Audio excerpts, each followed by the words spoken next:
Welcome back to Midwest Whitetail Regional Series, everybody. As you can tell by the static, we have a great episode for you. Brandon Richardson in Ohio was able to tag a giant buck.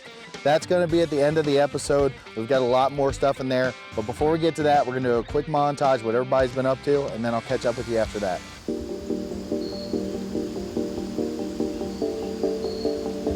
All right, we just made it in and got set up. This spot is set up about as close to the bedding that I can get. I'm gonna sit in, get comfortable. I'm pretty excited to see what happens this afternoon.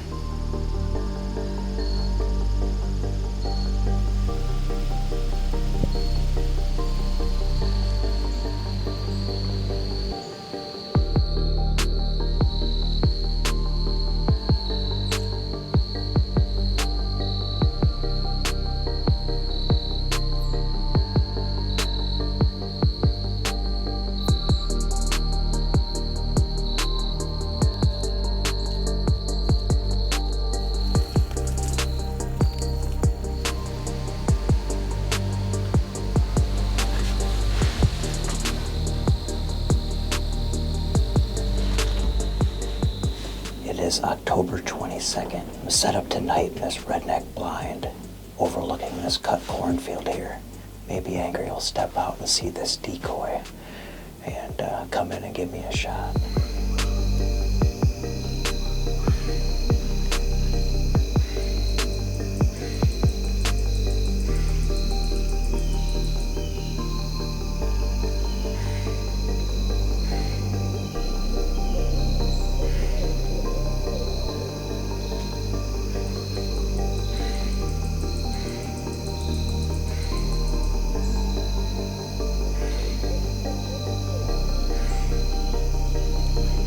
Alrighty, Josh and I are settled in. Came in this evening down to the River Bottom Farm. We're gonna give it a shot. Got about an hour and a half left, and gonna be a fun night either way.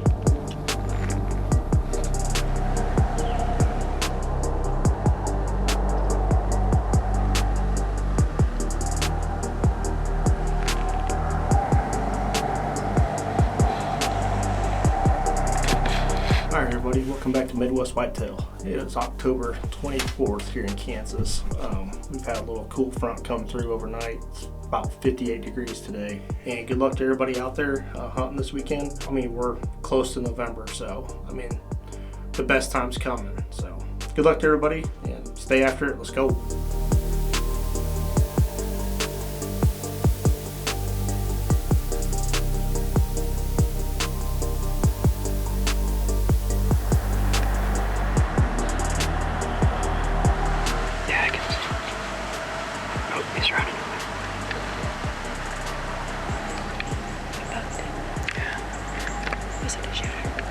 So he went that way.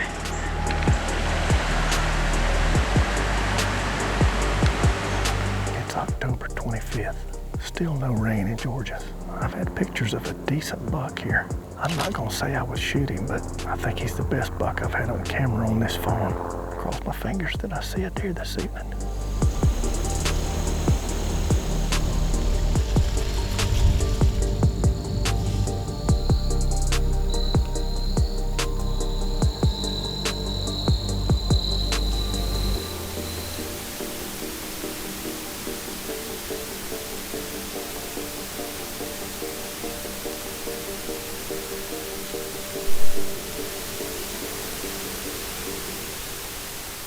As you guys can see, there's a lot of good action going on. Everybody's out after target bucks, and we are at the time of year where the bucks are opening their ranges. They're checking scrapes constantly and looking for the first available does. October 30th today, you probably have does even coming in right now. So set your best spots, pinches, funnels, food sources in the afternoon where the does want to be, and you should be in for some success. Now we're gonna jump to Collins Marine. He's gonna give us his take on what this time of year means and what his strategy is gonna be. And then we're gonna jump to a Colorado moose hunt. Jason McManus and John Lindstrom were able to go out and wrap a tag around the moose. Awesome to see him get to do that. I know he's wanted to do it for a long time, and talking to him the other day, he said he's gonna be going back. So I hope you guys enjoy those, and then I'll catch you up on Brandon's hunt after that.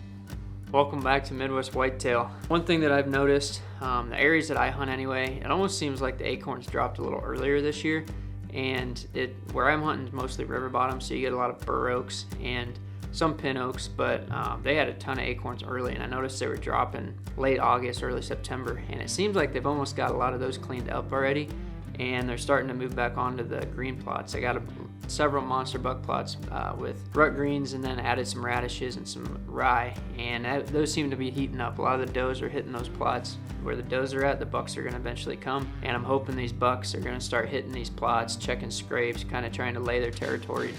I've been noticing recently on the trail cams, we've had this front that just moved through last week and this week. It's really made them scrapes heat up quite a bit. A lot of these mature bucks and just bucks in general are making their rounds, covering more territory. And if I'm getting one buck, I might get pictures of him on almost 3 or 4 different cameras in a night, where there for the month of September and early October, that was not the case. I'd maybe get one every couple days. So they're definitely starting to feel it and get a little more active. And my plans are to focus on the food, find the bucks that coming to check those does, and just kind of lay the territory down. Sit over a scrape if you got one. Those are great areas to catch a buck cruising. I put a lot of scrapes in my food plots, and those are just an extra way to get those deer into bow range, and it seems to work out pretty well for me. So going forward, I myself is going to get out Thursday. We're going to try to go after that big 4-year-old. He's been showing up quite a bit. Still, I'm not 100% positive if I'm going to shoot him or not, but I want to get in the game. It's going to be a game time decision. But there are a couple other bucks also that I'm still waiting on, and some that old 8.5-year-old, I have not had a picture of him since September 2nd, I believe. So I've moved a couple cameras for him. I do believe he's still alive. I just think he's maybe going out of this area onto the neighbors to feed, and hopefully he transitions and comes back onto our ground, and like he's done the last several years. So not counting him out yet, but I am gonna try to get in on this big 4-year-old and just kind of see what he looks like in person. So looking forward to the next week of hunting, and good luck to you guys if you make it out.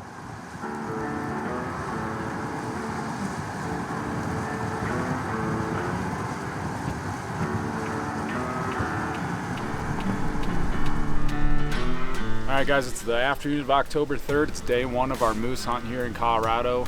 John and I just drove up, got into town about an hour ago. Got the blood pumping already. We saw a really nice bull chasing a smaller bull off of a couple cows. But those cows were a few hundred yards in the spot where we couldn't shoot them. Just have a cow tag that we drew. It's pretty hot out today, and it's rutting time, so we're thinking we're just going to work up this hill. It's only 4 o'clock in the afternoon, and we're just going to kind of slowly work and glass our way down this creek bed.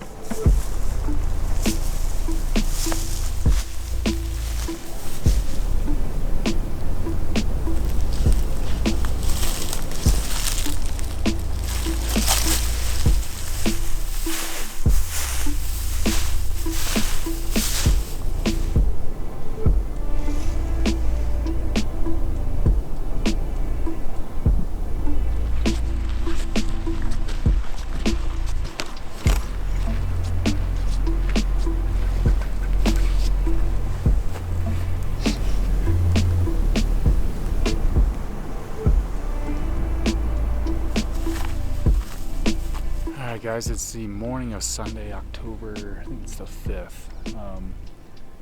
Last night we didn't do too many updates or interviews. We got caught in some rain and had ponchos covering ourselves and our packs and everything, but covered a lot of ground yesterday. Ran into a few other moose hunters.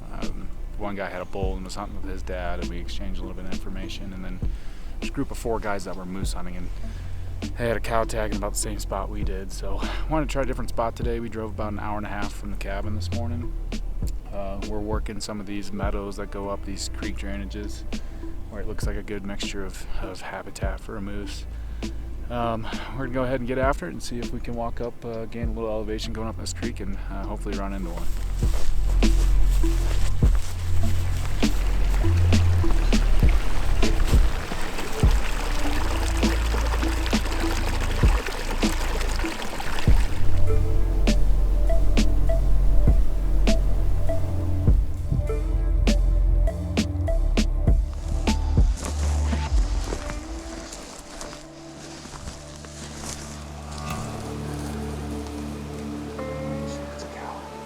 Yeah.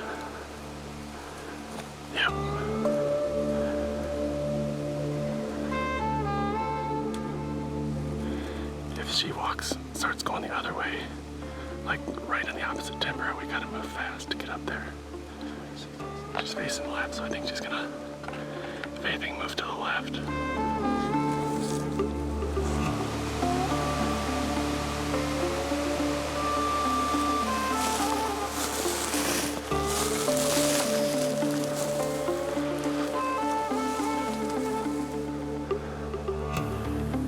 If you get lower, is it better?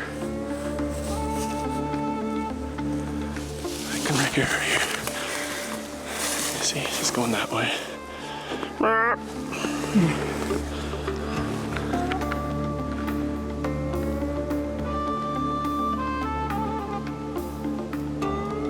See?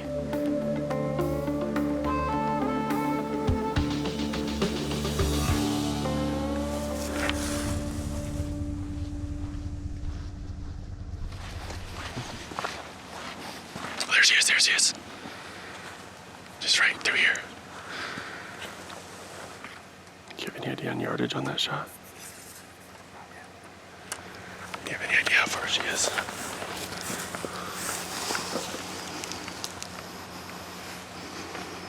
Whenever you're ready. What do you think, 200? Yeah.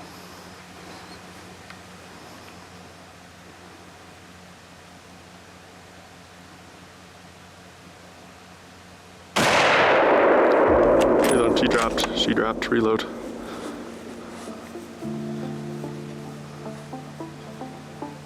Just watch over her. Walk up very slowly. She dropped. Great shot.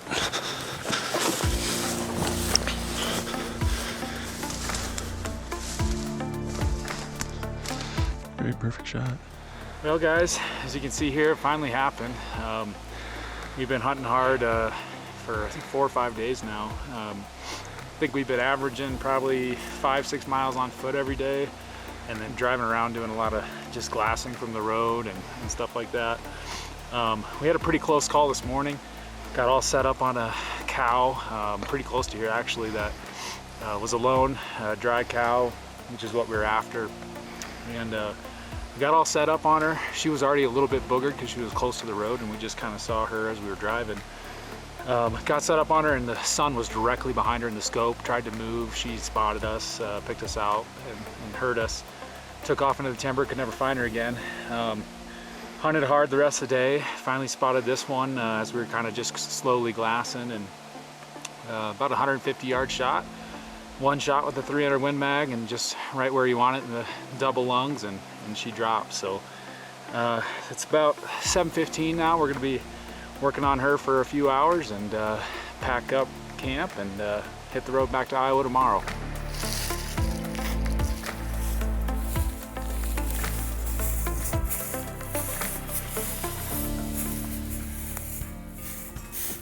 Well, like I said, that was an awesome hunt. Congratulations, Jason. The aesthetics of the Western country is just second to none, and it's something I hope to get to do a little more of as I get older and want to explore some elk hunts, moose hunts, and stuff like that. So again, congratulations. And without further ado, we're going to get to this deer that Brandon Richardson killed in Ohio.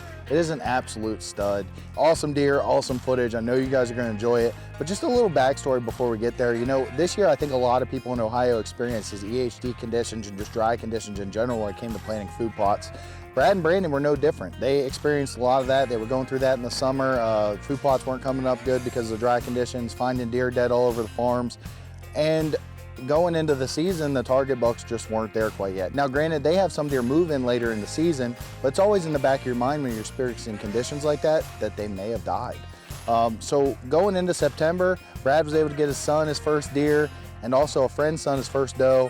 And as I've stated multiple times throughout the year so far, we've had some great youth hunts, and getting youth into the outdoors is one of the most important things. So Brad, good on you for doing that. As I say to everybody, it's how our tradition's gonna continue in the future. And then they didn't really hunt too much, waiting for bucks to show up, not pressuring their spots.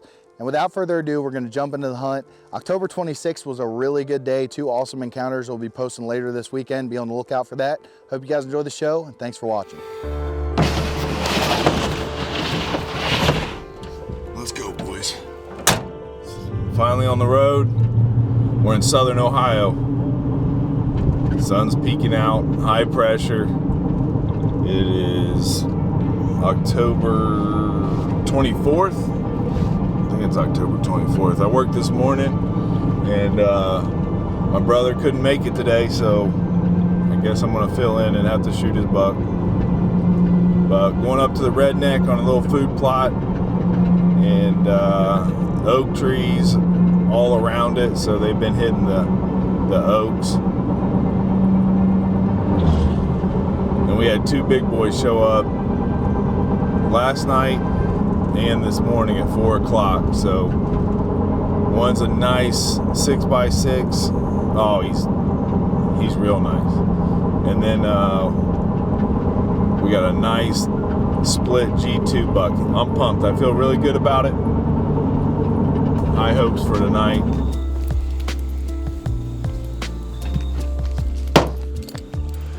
Just got dressed. We're gonna head up this hill to the redneck blind, and I just saw a deer driving in about a mile away, already crossing the road, a small buck. So they're already cruising. It's only like 3:30.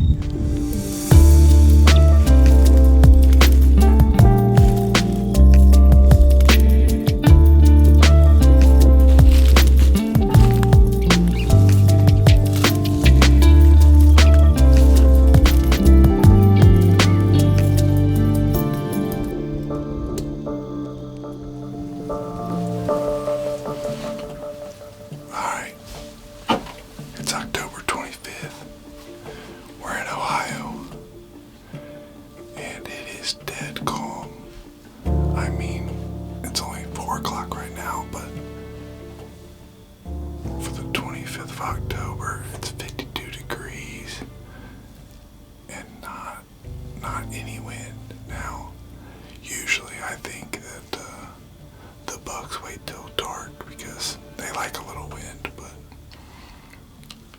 they're gonna hear every deer around them, so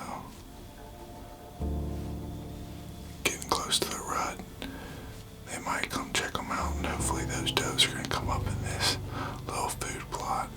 Access to this stand. I come up this old logging road straight up this big hill.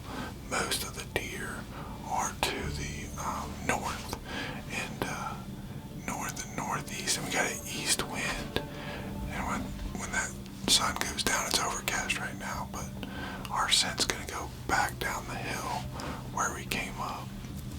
Most of the deer are gonna be coming from the east, northeast. So now it's not a big food plot, it's like a little ridge top, but they love it. We cleared this out 5 or 6 years ago when we bought the property.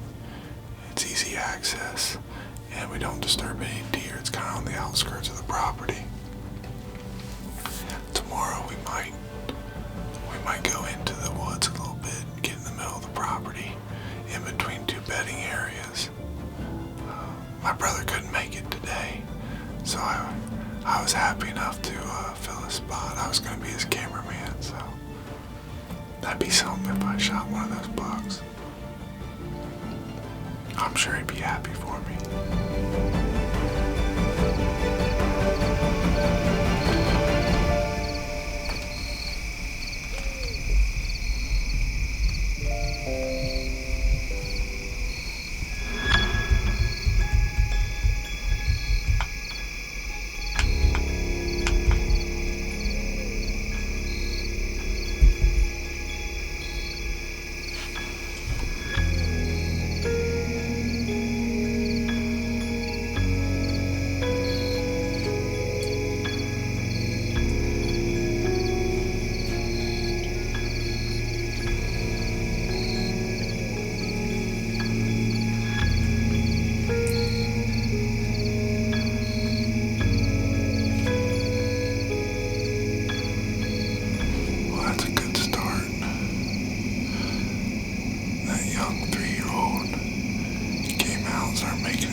knew something was over there, and that's where I expected him to come from. And then that doe that he was with came out, probably the first doe of the year. Oh my God. Thank you, Lord. I think I got it on camera and everything. Oh my gosh. Oh my God. I gotta call my brother.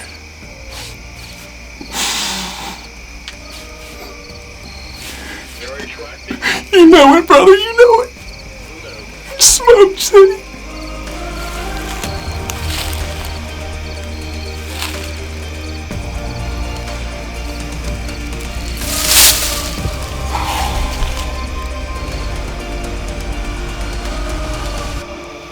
That's what you want to see right there. Painted. Let's paint those arrows red, boys. Right here we go. Right here. He's bleeding out both sides. Oh, there he is. There he is. Are you kidding me? There he is. I knew he didn't go far. Gosh, he died in the thickest stuff. Right there he is. Dang.